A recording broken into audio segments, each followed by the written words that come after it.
একশোরও বেশি সিঁড়ি পেরিয়ে পাহাড়ের চূড়ায় লুকিয়ে আছে এক রহস্যময় স্থান। এবং এই জায়গাটির উপরে গেলে এমন একটা অদ্ভুত অবস্থার সৃষ্টি হয় যা যারা এখানে গিয়েছেন তারা ছাড়া আর কেউ বলতে পারবেন না। এই পাহাড়ের চূড়ায় রয়েছে এক দরবেশের মাজার। সিলেট মানেই অলিয়াল্লাহ পণ্যভূমি। এই সিলেটে আনাচে কানাচে অলিতে গলিতে আল্লাহর অলিদের পদচারণায় মুখরিত এই পণ্যভূমি সিলেট হয়েছে ধন্য।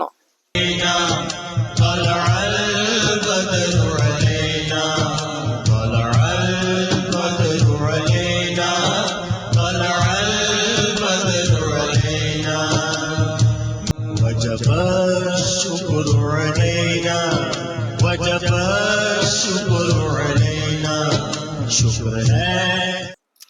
এখানে একজন অলির মাজার রয়েছে, আর এখানে প্রতিদিন শত শত মানুষ আসেন এই মাজারে। আমরাও গিয়েছিলাম এই মাজারটি দেখার জন্য।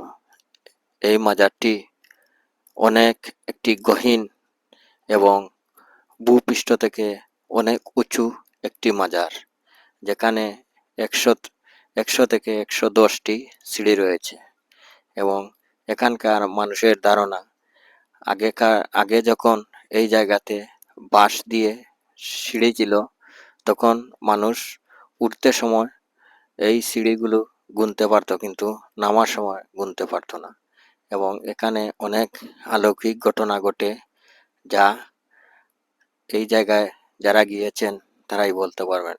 তবে এই যুগে এসেও সবচেয়ে আশ্চর্যের বিষয় হলো, এই জায়গাটিতে আমরা যখন উঠলাম, উঠার পর এমন একটা বাতাস প্রবাহিত হয় এই জায়গাটিতে, যা এই জায়গাটি থেকে একটু দূরে তাকালে আপনি সেই বাতাস দেখতে পাবেন না।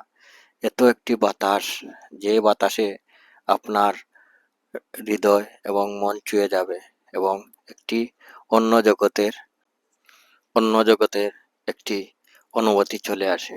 এবং এই জায়গাটিতে গেলে অটোমেটিক শরীরের রোম দাঁড়িয়ে যায়। এমন একটা বাতাসের শব্দ এবং এমন একটা নির্জন এই উঁচু জায়গাটিতে যাওয়ার পর অভিজ্ঞতা হয়েছে, যা আমি আর দ্বিতীয়বার এই জায়গাতে যাওয়ার মনে হয় সাহস করব না। এবং এখানে আসেন, প্রতিদিন মানুষ আসেন এবং অনেক কষ্টের বিনিময়ে এই উপরে উঠেন মানুষ। এখানে তাছাড়া এখানে একটি অলৌকিক বিষয় রয়েছে। এই যে একটি গাছ দেখতে পাচ্ছেন, এই গাছটি শুধুমাত্র একটি বটগাছ। একটি বটগাছে এই জায়গাতে এই গাছটি থেকে প্রায় ১০-১৫ বা এর অধিক বটগাছ এখানে জন্ম হয়েছে ওই একটি গাছ থেকে। এবং এখানে একটি পবিত্র গুরুস্থানও রয়েছে। একমাত্র আল্লাহ পাকই ভালো জানেন এর রহস্য কি এবং এই জায়গাতে কি ঘটে। চ্যানেলটি ভালো লাগলে সাবস্ক্রাইব করবেন। ধন্যবাদ।